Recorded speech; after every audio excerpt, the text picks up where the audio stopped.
오늘 읽은 본문의 말씀은 우리가 선택의 순간에 놓여 있을 때 우리가 할 수 있는 것 또는 우리가 해야 하는 것이 무엇인가 가르치시는 하나님의 말씀입니다. 우리는 인생을 살아가다 보면 이런저런 선택의 순간에 놓이게 되는데요. 그럴 때 우리는 어떤 방법으로, 어떤 기준으로 하나님 보시기에 기뻐하는 선택을 행하며 살아갈 수 있을까? 야곱이 그 모범 우리 가운데 보여주고 있는데, 오늘은 그 모범 함께 묵상하면서 하나님, 우리도 이런 길 걸어가게 해주십시오. 이런 선택의 방법과 기준을 따라 살아가게 해주시옵소서. 함께 기도하며 나아갔으면 좋겠습니다. 오늘 말씀해 보면 야곱은 아들 요셉이 살아있다는 소식을 듣고 애굽 땅으로 내려가는 것을 볼 수가 있습니다. 죽었는 줄 알았던 아들 요셉이 살아 있습니다. 심지어 그냥 살아있는 게 아니고요, 당대 가장 강대국이었던 애굽의 총리가 되어서 살아있다는 소식을 듣게 되었습니다. 여러분 같으면 어떤 마음이겠습니까?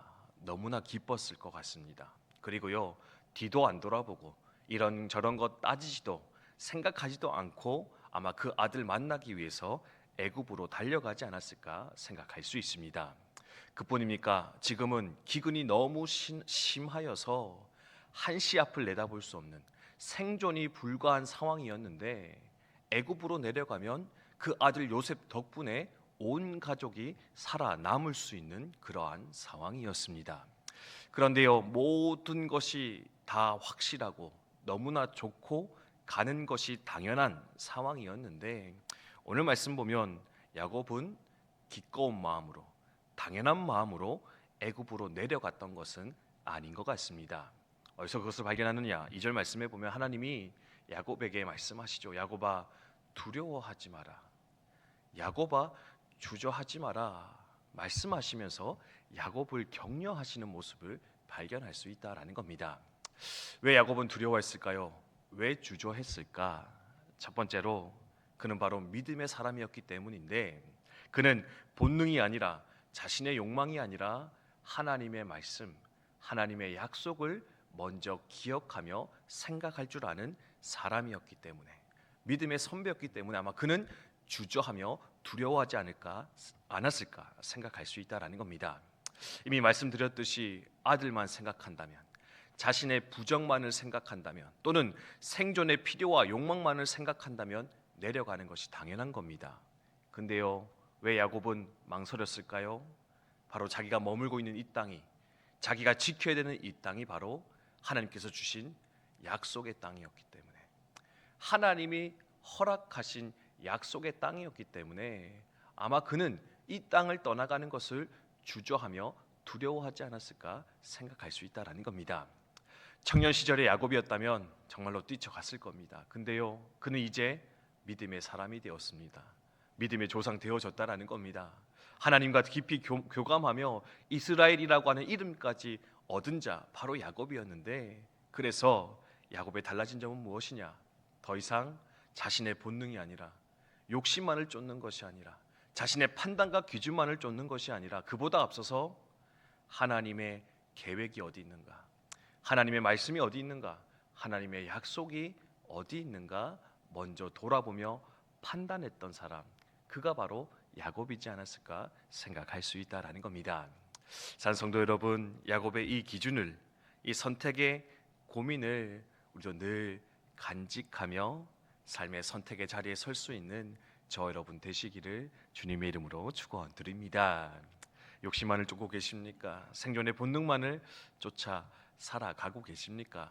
물론 그것도 필요하겠지만, 그것도 있어야 되겠지만, 그것에 앞서서 항상 하나님의 계획이, 하나님의 뜻이, 하나님의 약속이 과연 어디에 있을까?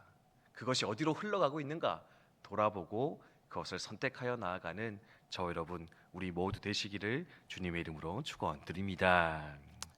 그러면서 두 번째로, 그럼 하나님의 약속 뜻을 구하기 위해서 야곱은 무엇하였을까? 오늘 본문에 보면 제사 드렸다, 예배하였다, 그리고 거기서 하나님의 뜻을 발견하였다. 여러분 기억하면 좋겠습니다. 1절의 말씀에 보면 브엘세바에 이르러 하나님께 제사 드리는 야곱을 볼 수 있는데요, 브엘세바가 어디냐면은 이스라엘의 제일 남쪽의 땅입니다. 그러니까 가나안 땅 벗어나기 직전에 가나안 땅을 떠나가기 전에 야곱은 아마 고뇌하면서 거기까지 내려갔다가 마침내 제사하며 예배하며 하나님께 뜻을 구하지 않았을까 생각을 할 수가 있습니다. 제사하니까 어떻게 합니까? 2절 말씀에 그 밤에 하나님 야곱 찾아오셔서 말씀해 줍니다. 야곱아 두려워하지 마라. 야곱아 염려하지 마라. 애굽으로 내려가는 것이 나의 뜻이다.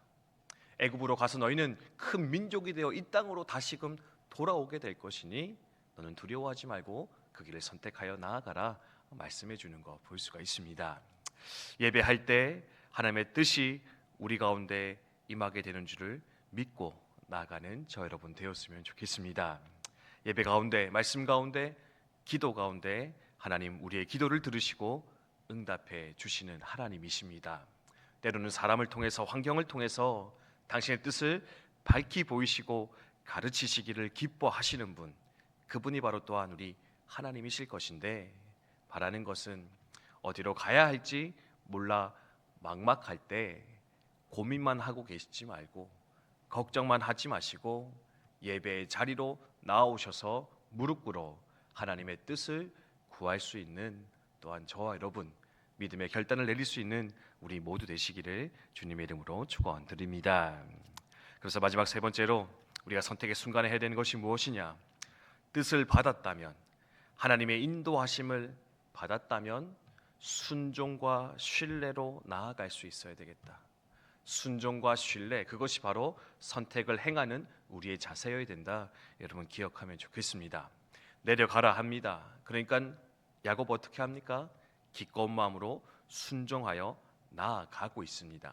그리고 큰 민족 이루겠다 약속하셨는데요, 이것은 자기가 할 수 있는 것이 아니었지요. 내가 할 수 없는 것에 대해서는 어떻게 합니까?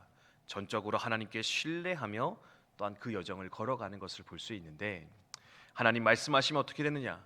내가 할 수 있는 것은 순종해야 되고요, 내가 할 수 없는 것에 대해서는 하나님께 신뢰하며 맡기며 나아가는 것, 그것이 바로 또한 선택의 순간에 우리가 해야 될 믿음의 결단, 믿음의 모습이지 않을까 생각하며 돌아보면서, 하나님의 뜻이 어디 있는지는 알지만 그 길이 두려워서 막막해서 혹 그 발을 내딛지 못하는 성도님들 우리 가운데 있다면 기꺼운 마음으로 순종하시고 또 기꺼운 마음으로 신뢰하며 하나님께 맡겨드리며 그 길을 걸어갈 수 있는, 그 길을 선택하여 나아갈 수 있는 저 여러분 우리 모두 되시기를 주님의 이름으로 축원드립니다.